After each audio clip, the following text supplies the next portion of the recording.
Assalamu alaikum, I'm Aisha and you're watching SAMAA News. Here are today's headlines.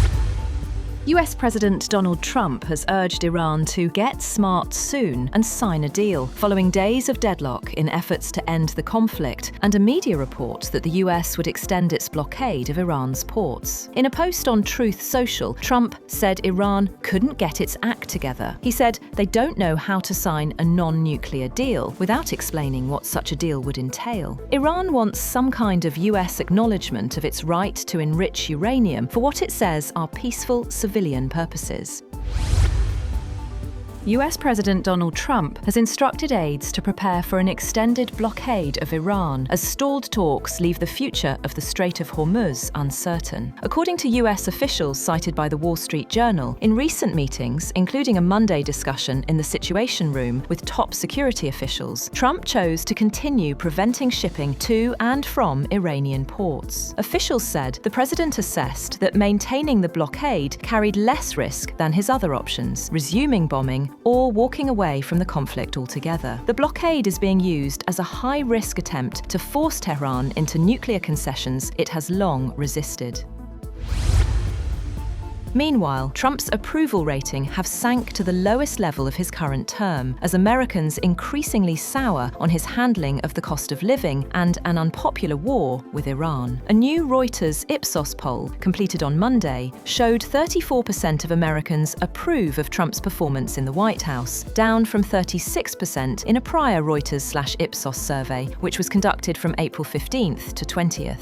Trump's popularity has taken a beating since the US and Israel launched a war against Iran on February 28 that has led to a surge in gasoline prices. Only 22% of poll respondents approved of Trump's performance on the cost of living, down from 25% in the prior poll.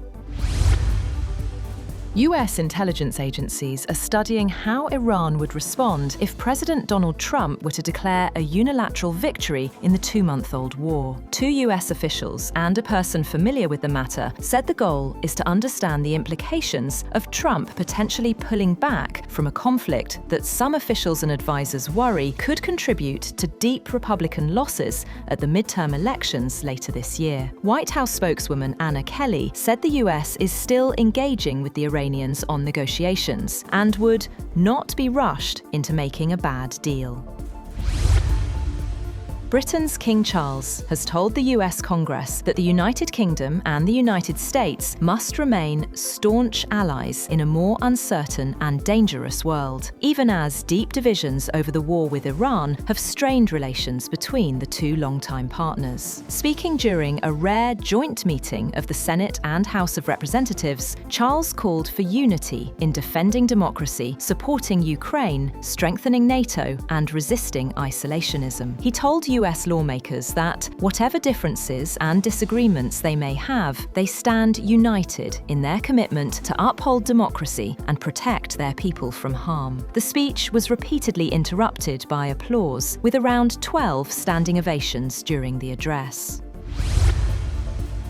US President Donald Trump has said that Britain's King Charles III shared his view that Iran should not be allowed to acquire a nuclear weapon, raising the sensitive issue of the Middle East conflict during a White House state dinner for the visiting monarch. Speaking at the dinner honouring King Charles and Queen Camilla, Trump said his administration was engaged in a little Middle East work and claimed the situation was going well. He said they had militarily defeated that particular opponent and were never going to let that opponent ever have a nuclear weapon. In his own remarks after Trump, King Charles did not mention Iran, the Iran war, or Trump's claim about his views.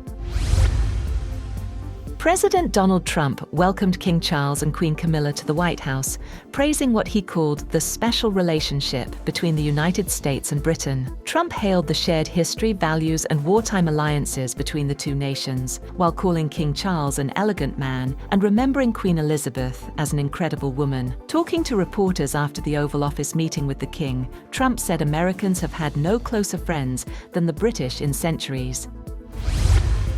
That's all for now. For more updates, visit www.SAMAA.tv. Thank you for watching SAMAA News.